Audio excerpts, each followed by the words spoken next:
Welcome to the All Things MSP live stream pre-show. We appreciate you taking the time to join us.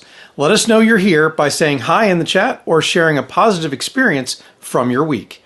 Tonight's live stream sponsor is EasyDmark. Level up your domain security and email deliverability, achieve peace of mind, reduce ransomware, business email compromise, email phishing, and other types of email attacks. Become the DMARC expert your clients seek with EasyDmark. Find out more today at atmsp.link/EasyDmark. Now, from last week's CompTIA community newsletter, we have a couple of things I want to talk about. The CompTIA Community MSP Guidebook being the first one. This was a project of collaboration between almost 30 different members of the North America MSP group last year.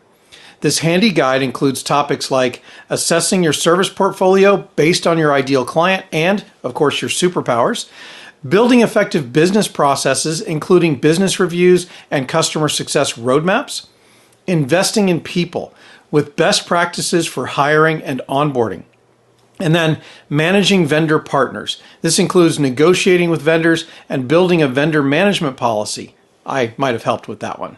There were also several IT predictions for 2024 from some industry favorites. Commoditization of traditional IT will continue by Bob Coppage. Bob says, and I quote, "Each year, more and more of traditional IT support becomes more commoditized. The tasks that IT support is primarily responsible for become superfluous because the primary technology no longer needs it. How often do you defrag a disk anymore? Or an automatic tool can do it without humans or by a significantly small number and often lower skilled. Think doing more with less always." And Paul Redding from Compliancy Group shared MSP's shift to mid-market and co-managed IT. MSPs have historically targeted SMB clients with little or no IT talent on staff. These SMB clients have a strong need for support, but limited budgets and appetites for cybersecurity and advanced IT services. This will change as the mid-market begins to grapple with talent shortages and the increased complexity of the cybersecurity landscape. MSPs that understand these constraints will have a tremendous opportunity to step in and deliver these critical support and security functions to larger mid-market clients who see higher value in their solutions. I think this is especially true for larger MSPs who are now capable of handling more complex projects and volume of mid-market companies. Co-managed remains a hot growth area for all sizes of MSPs who add it to their service offering, and many use it as a gateway into getting into larger clients. And lastly, from Michelle McBain, M&A activity drives vendors to be better listeners and better partners. And I quote, "With increased mergers and acquisitions, vendor evaluations and choice, it is imperative for vendors to provide not only best-in-class products, but also meet partners where they are. To listen and learn, to make it easier to do business with, to support, enable, and enhance the symbiotic relationship." Now, I think this is very true, based on two observations that I've seen myself. First, it's the focus on partner experience by MSPs being a major reason they'll decide to leave a vendor. This is based on results from CompTIA's State of the Channel report published last year. Second is the movement for MSPs to add acquisition clauses to their agreements with vendors. These clauses give the MSP an out in the situation where a vendor is acquired by another or by private equity because of the negative experiences that have happened in our industry over the past decade. There are more predictions in the article, and I'll link to those in the description for tonight's live stream, but these are the ones that I think will come true. You can find all of them, like I said, down there in the link section for the description.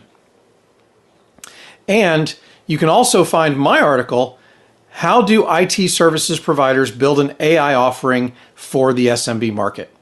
where I outline a practical process for finding the nexus between AI and your client's business processes. So look for that in the links as well. Okay, well, I need to get this live stream started. While I do that, check out a word from these All Things MSP sponsors. Oh, and if you've made it this far, give us a like, a share, a subscribe, whatever platform you're watching this on.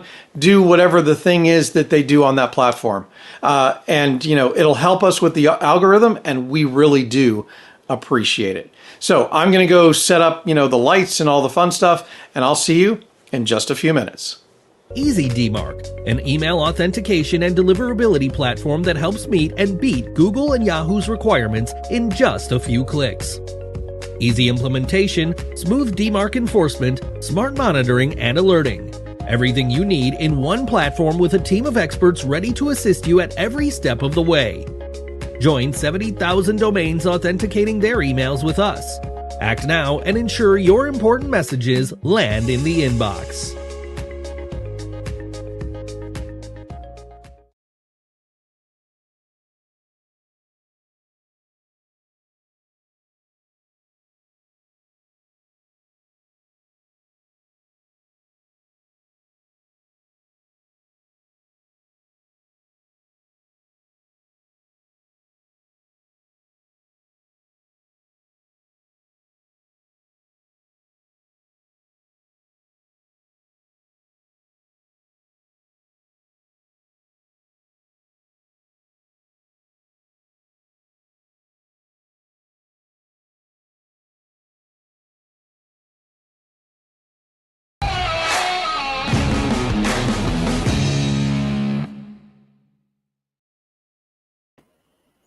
Welcome everybody to another All Things MSP Live.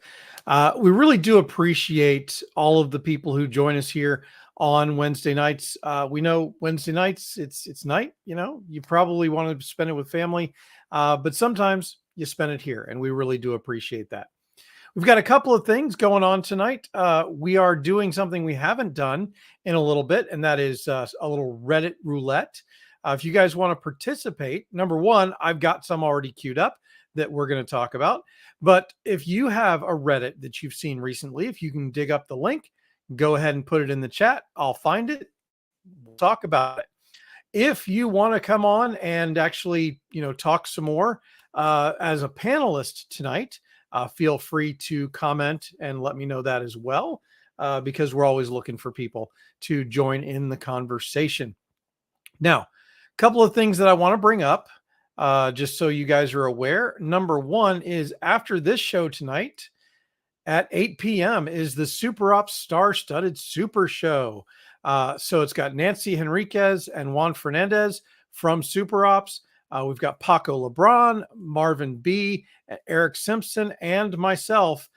Should be a really good time. We're going to be talking about a lot of different things and really looking forward to that.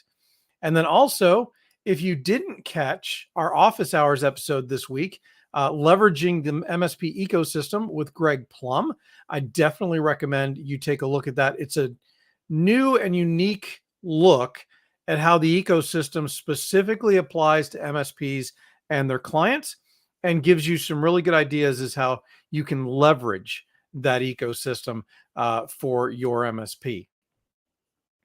All right. With that, just want to do a shout out to everybody who joins us from all the different platforms.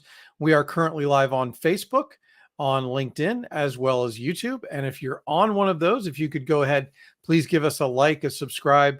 Like I said before, whatever your platform supports, it does help with the algorithm, and we really do appreciate that support. Okay, so I'm going to need a little bit of time at the end of the episode tonight to switch over to the other live stream. So I do, want to get started with our Reddit roulette for tonight. I've got a couple that, first of all, some of them are going to be funny. Some of them are going to be serious.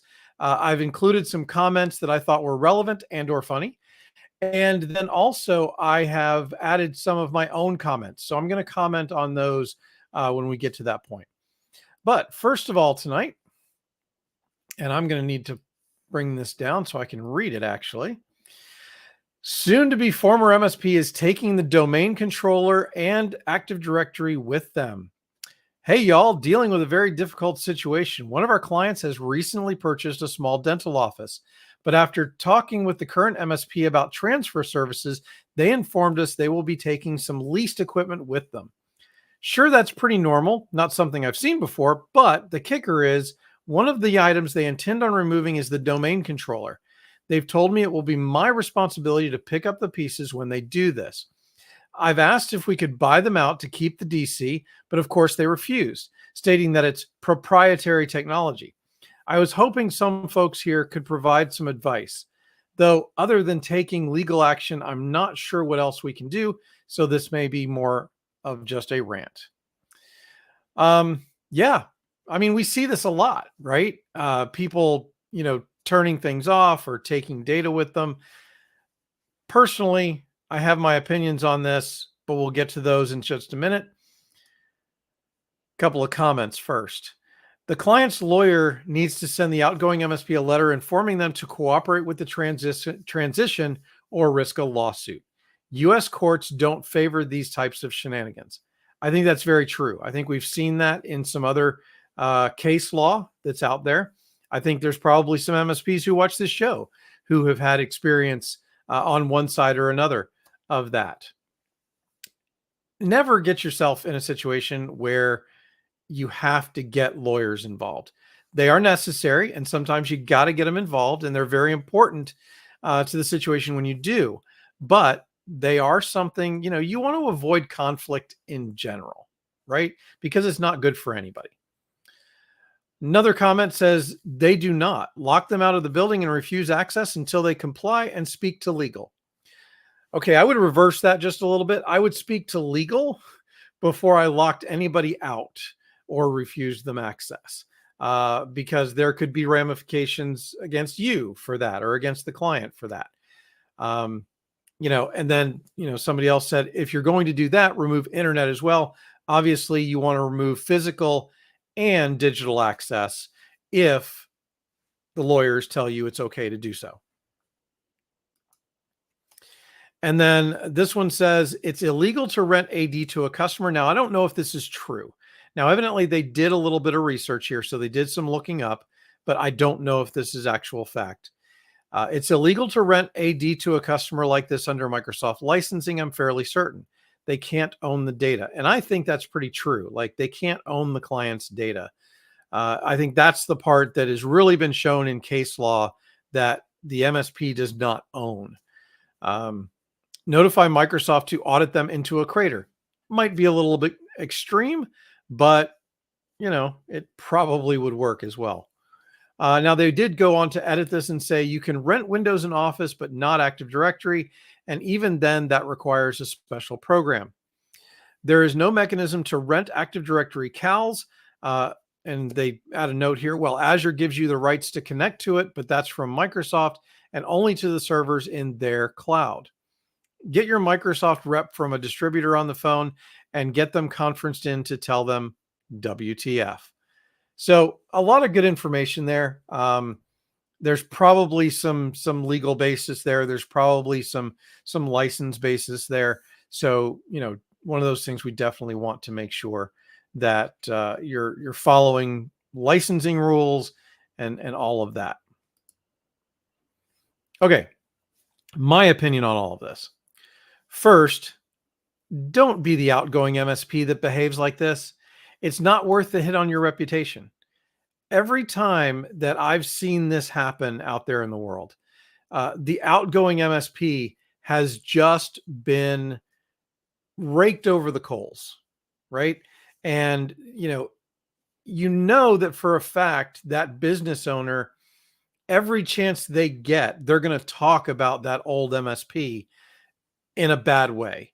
And a lot of you serve small communities or you serve small knit industries in a certain community.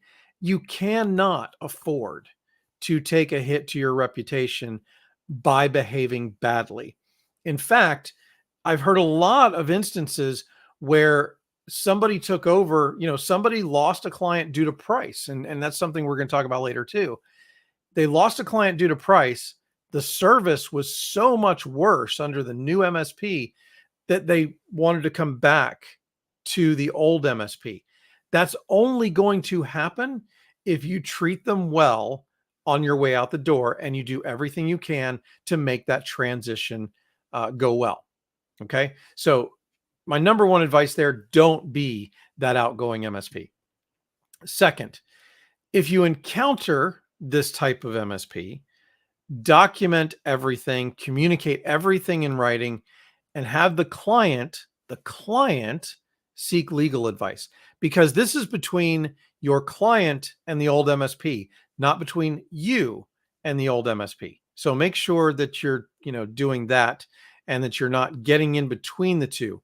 You want to take all of your direction from the client and their legal team. Okay? That's really important.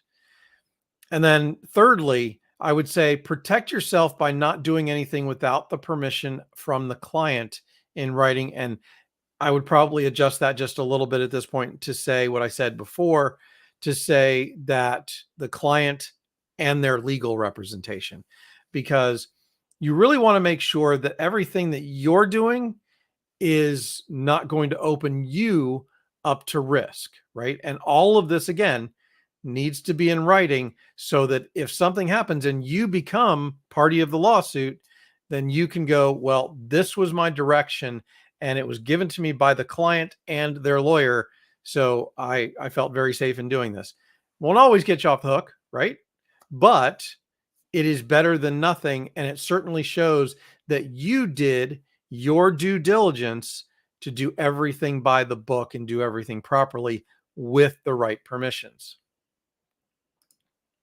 All right, next. How do some MSPs charge so low per device? Is a la carte pricing the norm still? Now, it's interesting here because they're referencing something. They're referencing specifically a large national MSP. Now, they don't name them, so we don't know who they are, but there's a couple out there, right? We know who they are. A lot of them are highly commoditized, right? So they are doing everything as cheap as possible.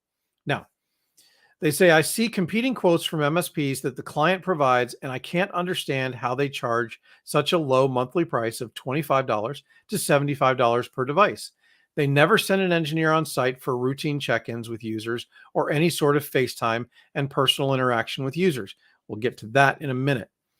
Granted, they have additional a la carte services which probably add up to their desired per user pricing, such as network services for $300, managed services for $150 for managing 25, and O365 users at $100. So yes, and that's one of the things they do. I mean, you see this with large companies all the time, right? They give you one low price to get in the door, and then all of a sudden everything else is extra, right? It's not a true outsourced IT model. It's not true managed IT because they're not doing everything. Now, hopefully you've watched me long enough that you know that I don't believe in all you can eat pricing. Okay. There are some things that should be add-ons because they don't happen all the time. Your managed IT services, though, should include everything that's required to manage the day-to-day of your client's IT environment. That's my opinion. There's a lot of different ways to do this and a lot of different ways to do pricing. I could do an entire course on pricing, and maybe I will someday because it seems to be one of the most popular things you guys ask about. But then they go on to say this brings them to fully managed at around $140 to $160 per user. But is this how the full price comes into play by breaking it down per service, or do most MSPs just put the full per user and per device pricing to include all of it? I'm guessing it's just them having these lower prices because they've scaled out to several thousand endpoints and users.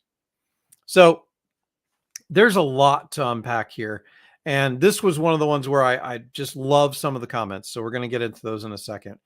But you've got to remember that these are highly profit motivated, sometimes sell at a loss to get a new customer and then do the add-ons, raise the rates, do all the things to get more profit out of them later. Because as we know, one of the hardest things to do is actually land that customer. Once you've landed them, IT services are pretty sticky. It's not fun to switch IT service providers. So, they're counting on hooking somebody and then being able to keep them. And by the way, I would also probably predict that a lot of these larger companies employ a significant legal team to keep people in their contracts, because a lot of times These are at least a year, if not 2 or 3 year contracts.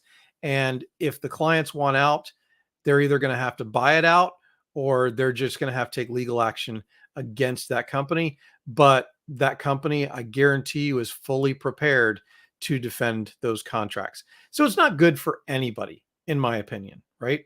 And that brings me back to, I think it matters more that you do a good job for your clients. Word of mouth still works. Going out and getting new clients with good marketing, with educational marketing, you will get new clients. And once you have those clients and your services are regular, I think that, as long as they're satisfied, as long as you keep that customer experience high, that's what's going to matter to them most, as long as the price isn't astronomical. And we provide a lot of value for what we do. So I don't think that's the case. Anyway, let's get to some of the comments, because some of these comments were really a lot of fun. Okay, serious one first, though. The problem is they are our competition. We've had one particular nationwide one sneak in and steal multiple of our clients over the past 2 years just because of low prices. Yes, they're out there. They're going to steal some customers, right? But again, going back to the last Reddit post, if you offboard well and they become dissatisfied with this low budget IT service provider, then they're going to come back to you, because if they loved your experience, they went and had a bad experience with somebody else, who are they going to think about first? They're going to think about you. Okay. Now, their prices aren't necessarily low because they nickel and dime the client on various hourly rates on top of their per device cost. But on paper, when we're charging $100 per workstation and Nationwide MSP comes in saying they'll provide the same service for $70 per workstation, yeah, it's easy to lose a client to that. We've had multiple of these clients go back and tell us they regret the decision.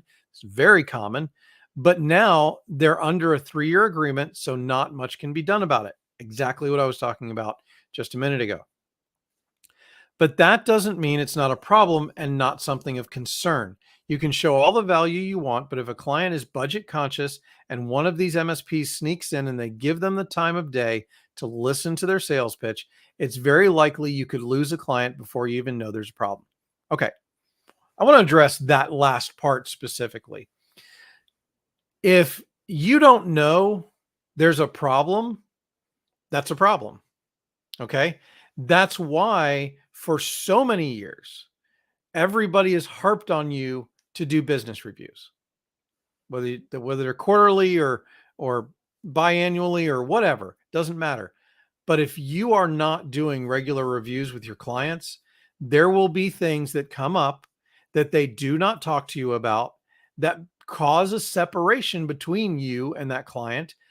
And that opens up a way for one of these nationwide MSPs or any type of competitor to come in and actually drive that wedge even wider in between you and the client and eventually displace you. So I think that you should have a relationship with your client. By the way, a relationship that these nationwide MSPs cannot have, because they don't have boots on the ground that are actually part of the company to go in and have a conversation with these clients. So I believe that you have every capability of knowing when there's a problem in advance by making sure that you're doing sit down reviews with your clients to make sure that nothing is slipping and that relationship gap is not widening. Okay. Sorry, that got a little serious. We're going to get into some of the fun ones now. The national MSPs are not the same species as the MSPs on Reddit, nor are the Reddit MSPs the same species of MSPs that are in my peer group. This is absolutely true.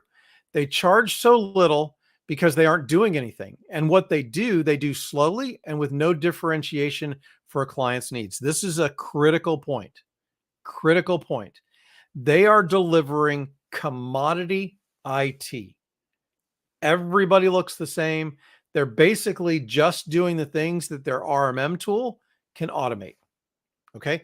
That's how they get away with this. That's how they get away with charging so little, because it's all automated. They're not actually putting people to work on these systems. And they are certainly not providing any differentiation or solutions, actual solutions to the client's IT needs.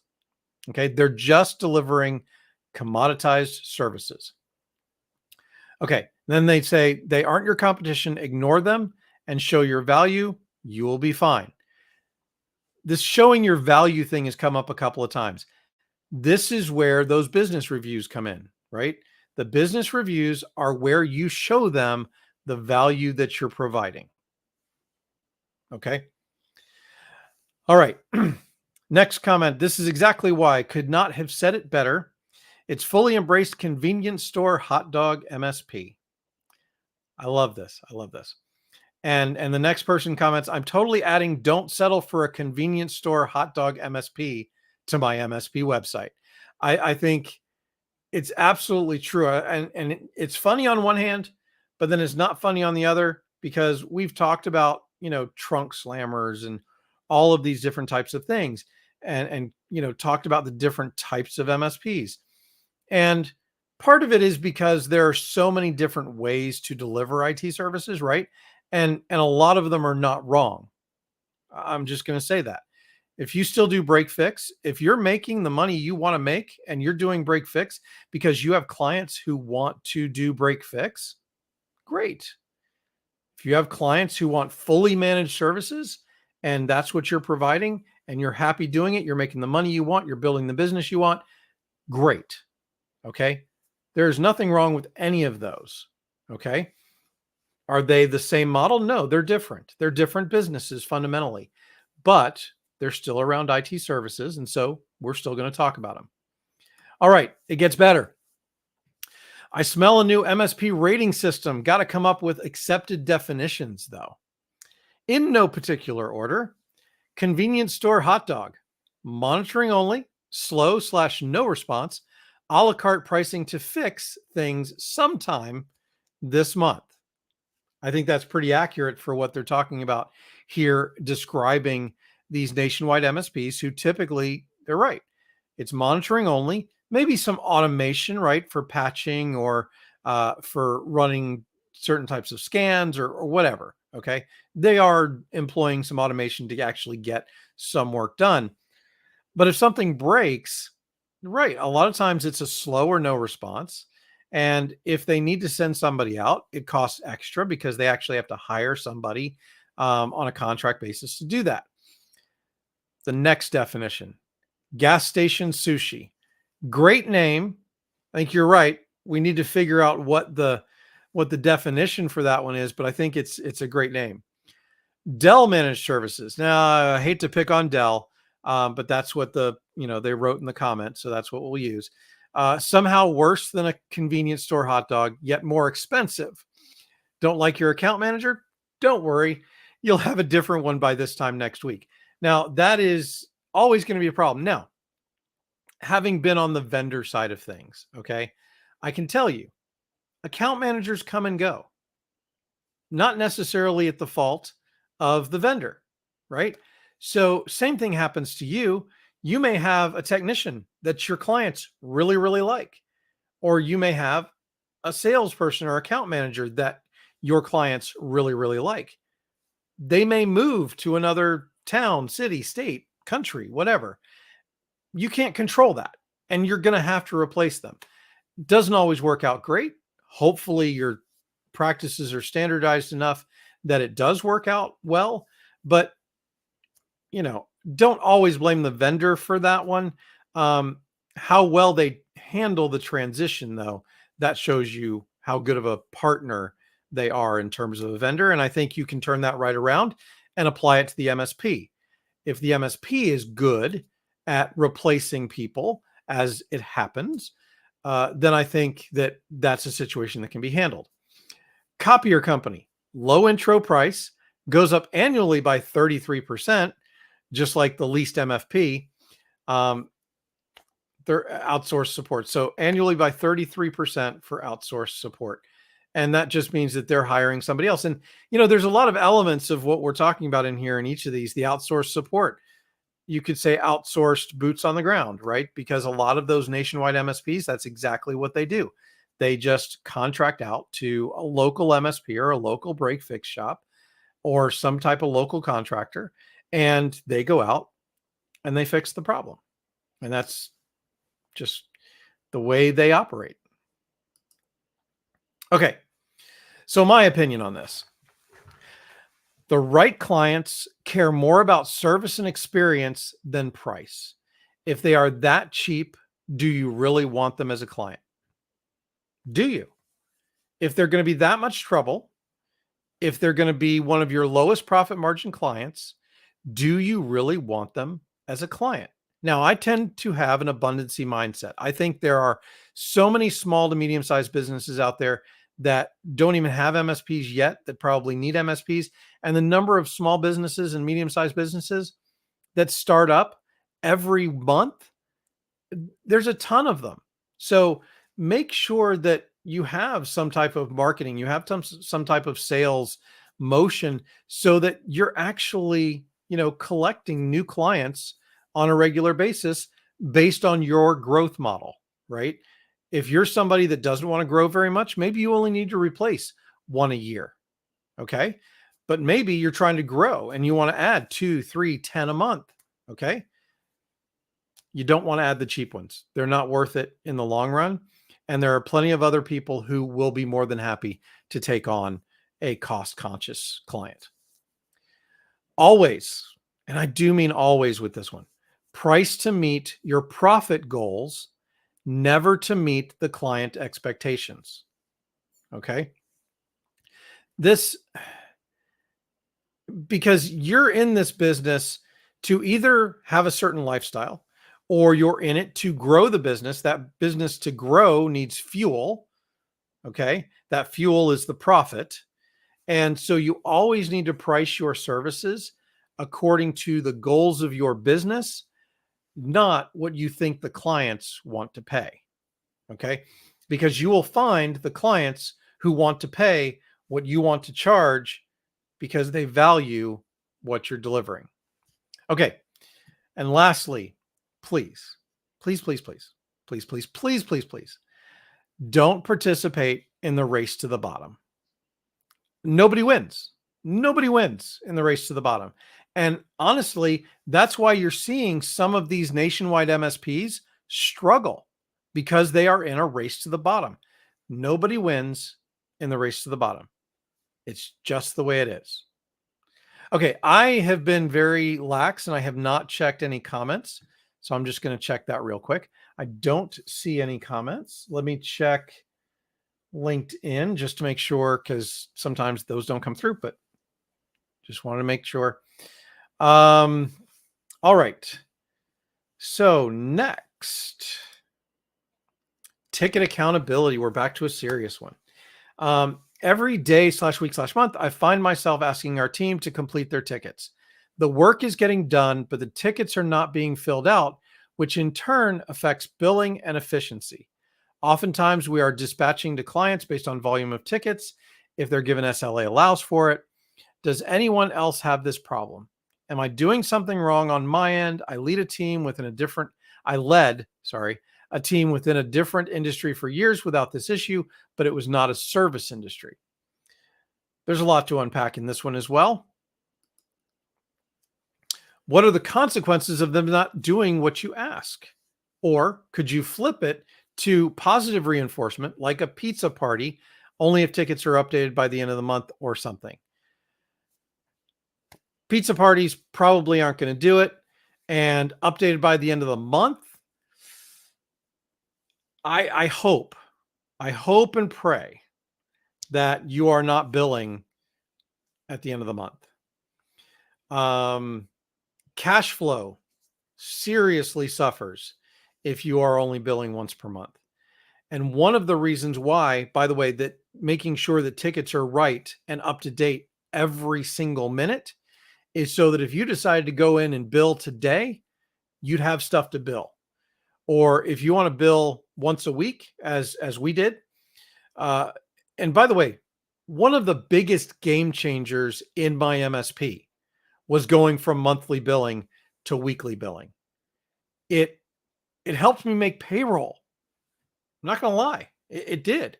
It helped, just smooth out all of our other expenses because the cash flow was much more regular. We didn't get it in a lump sum and then have extra cash in the bank and go, oh, well, we can do this or we can do that. No, it kept the cash flow coming in on a consistent basis. So we started paying our bills more consistently, and it just made for a healthier business. So there's that. I tried positive reinforcement with Amazon gift cards, but it did not seem to matter. Thank you for your input. And then next, honestly, I'm fairly neurotic when it comes to documentation that includes in tickets for various reasons. If the issue reoccurs, covering my own ass, etc. So nobody said this was a kid's show. So my ticketing documentation and time entries tend to be comparatively thorough and break down how much time was spent on what. If someone threw bonus at me on top of my salary, I'd be pretty stoked. And I'm going to hit on that point when I get to my opinion section. So, first of all, make it a competition. Everybody likes a competition, unless they're not doing their job and they're not doing what they're supposed to. But if they do their job properly, making this a competition can be a really good thing. Now, one of the things you have to be able to do for that is you have to put numbers up. You have to have numbers that you are measuring on a regular basis and put those numbers on a screen or on a whiteboard where everybody can see it. You have to gamify this if you really want to see significant improvement, right? And then you incentivize the behavior that you want to see. Pizza's probably not going to cut it. Use monthly bonuses tied to those metrics that we're using for gamification, right? Say, this is your salary. Your salary is, say, 80% or 90%, because I don't think bonuses should be like commissions for technicians, but I think there's definitely room for a bonus component to technician work, right? And there are several different metrics that you can use to calculate that bonus. You could do it on the number of tickets completed, although that one's not great because especially if you allow them to choose their own tickets, because then everybody will choose the simpler tickets so they can get them done faster. So not always the best thing to do, but if you're round robining everything, that can still work. Ticket reopens is a good one. Time to resolution is another one, average time to resolution. But again, that kind of goes back to the last one. The number of tickets and time to resolution are kind of the same thing. I wouldn't use both. I'd use one or the other. And, so make their bonus part of that. Now, part of doing those bonuses, though, and part of doing it that way, is you have to set expectations at the beginning of the year so that they know what they're being measured against. They know what the program is. They know how they're going to get paid. Okay. And then rate their performance at the end. So you're paying them bonuses all along. So they're keeping track of how they're doing, and their paycheck reflects how they're doing, right? But then at the end, raises and bonuses, like end of year bonuses, are tied to that performance. Now, you have to have an actual performance review process in order to do this that starts at the beginning of the year with setting their goals. It has to include regular updates on those goals. I prefer one-on-ones, and I think you should be having one-on-ones with all of your direct employees, right? Every week. And then, once you have that, it's not a surprise at the end of the year because you're bringing those numbers up on a weekly basis, right? You're going over their numbers. You're going over the tickets that didn't go well. And you're doing all of these things so that at the end of the year, they know where they stand before the performance review comes in. Performance reviews should not be a surprise to anybody, because if you're doing one-on-ones throughout the year and you set expectations and goals in the beginning, then you have everything you need by the end of the year. Everybody knows where they stand. And by the way, this also works for if somebody is severely missing the mark, right?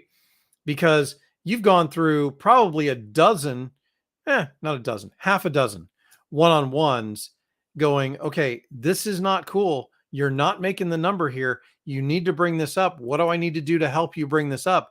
And if they consistently do not bring that number up, then it's fully documented and you have every piece of information that you need. And it's not a surprise to anybody when you have to let them go. I will tell you 100%, it makes letting people go that much easier if you've given them every opportunity to meet the expectations that you set at the beginning of the year. Okay. It's probably too much of a rant on that and getting into performance reviews. But if that's something that you guys are interested in, let me know.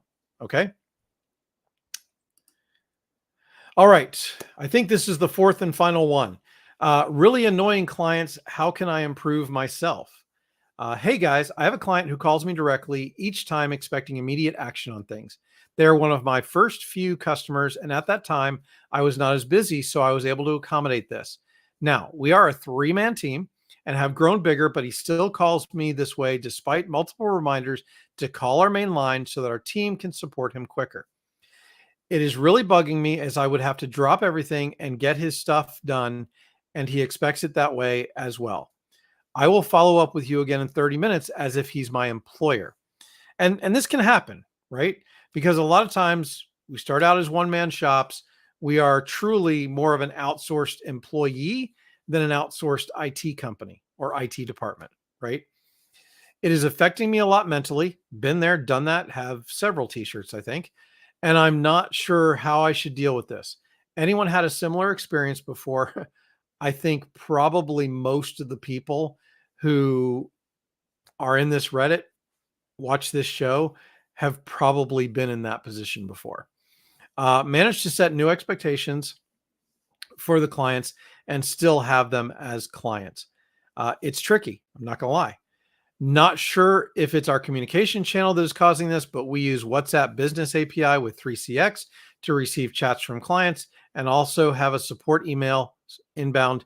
For outbound, we reach out to our clients with WhatsApp personal company issued number to set up remote sessions, send photos of errors. We try not to call directly as it makes it difficult to get images, etc. So there's one part of that, part here at the end that I'll say. Actually, let me get a drink of water first. Hashtag liquid death, not a sponsor. Still, if you're a podcast listener, you understand the joke. When we're talking about communications, a lot of times it's much better for you to communicate where your customers are more comfortable communicating.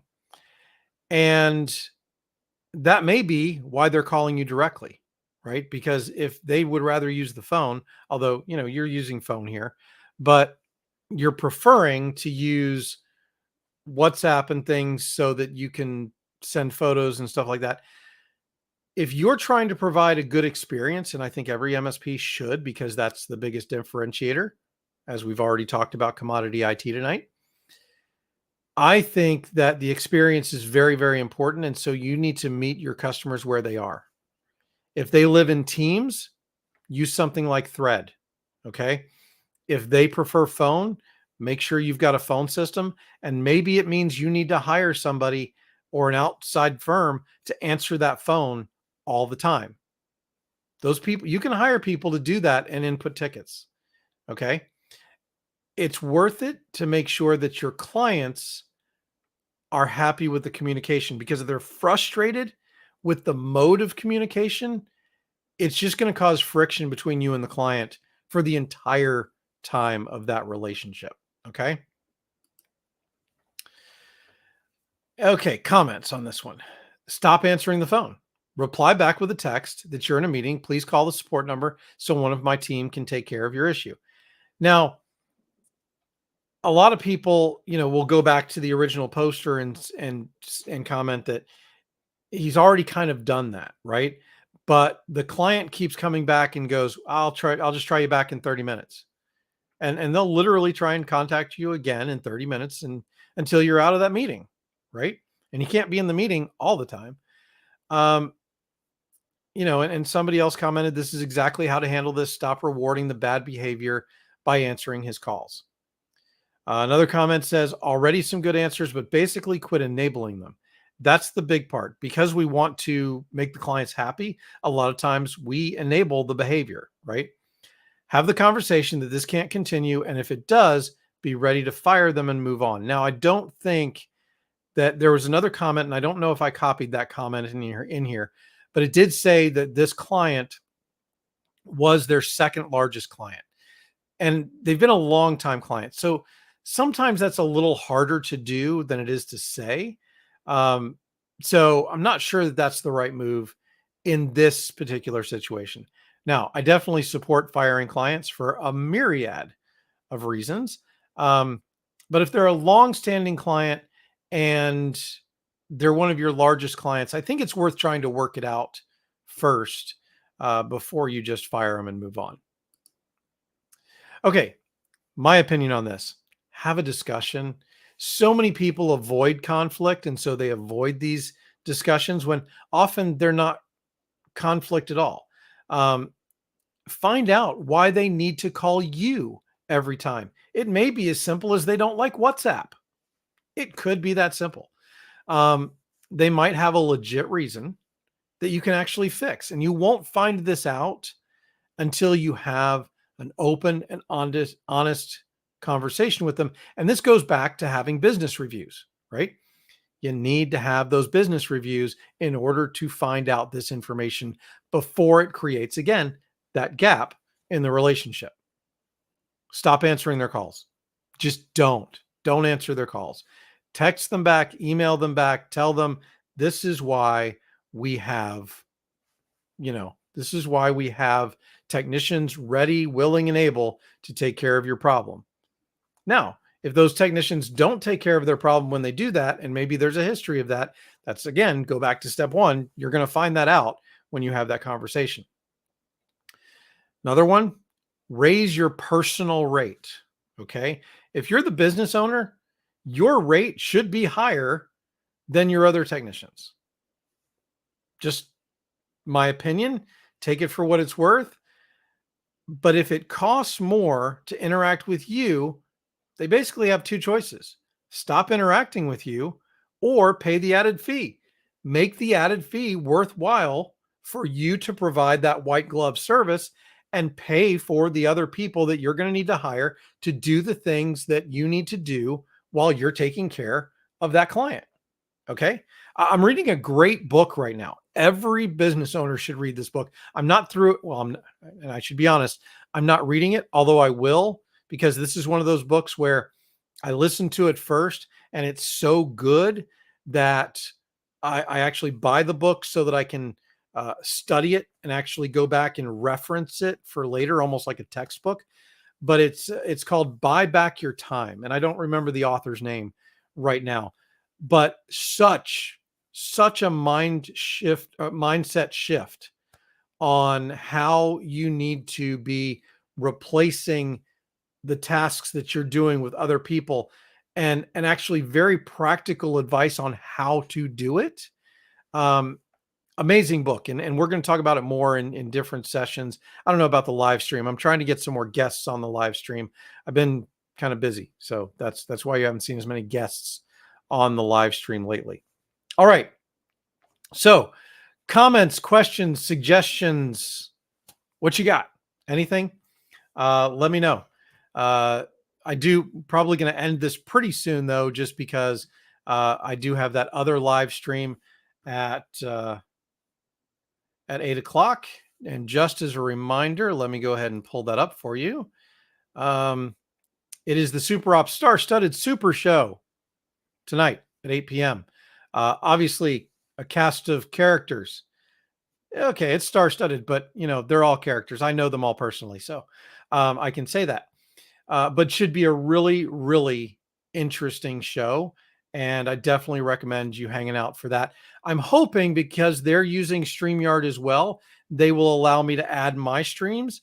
So you should be able to still watch it on at least, I'll probably spin up LinkedIn and YouTube at least, and then maybe see if I can add Facebook in there as well. Sometimes there's a limit on the number of guest streams that you can add for one show. I clicked on the wrong button. That's what I wanted to do. Okay. So hopefully you got something out of tonight. Hopefully, we had a little bit of fun tonight. I love doing the Reddit roulette, because there's always some fun stuff. There's always some serious stuff to talk about in the Reddit. If you're not in the Reddit, I would definitely recommend going and joining it. Yes, there can be a lot of noise sometimes, but I find it to be a very, very good community. Speaking of communities, though, if you have not joined the All Things MSP Facebook group, that is where we have most of our conversations. It's a community built around the idea of doing or discussing the non-technical side of being an MSP. Now, that doesn't mean we don't talk about technical stuff, because you almost can't separate technical from business, because we do IT, right? It's just a fact of life. But we have a lot of great conversations. Go ahead and subscribe to the podcast. Justin and I cover a lot of great stuff on the podcast. We do a lot of great guests over there. We just had Produce 8 on there, who's a brand new sponsor. And by the way, just as a reminder, tonight's episode was sponsored by Easy DMARC. Great platform. I've actually used it myself to fix my DMARC issues, and it'll fix DMARC. It'll show you what to do around SPF and DKIM. They do some hosted solutions for actually solving those things, DKIM and DMARC and different things that sometimes you can't actually put into the DNS records yourself, right? So that's really fun, and just a lot of fun stuff.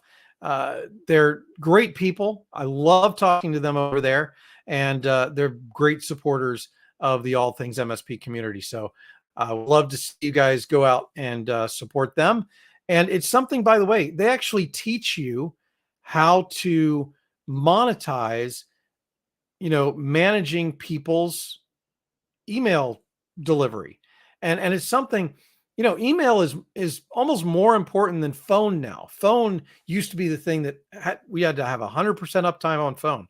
You need 100% uptime on email. You need 100% deliverability on your email. So check them out. You can go to atmsp.link/easydmark. And with that, I'm going to take a break before this next live stream. So I will see you next week. Have a great one, everybody.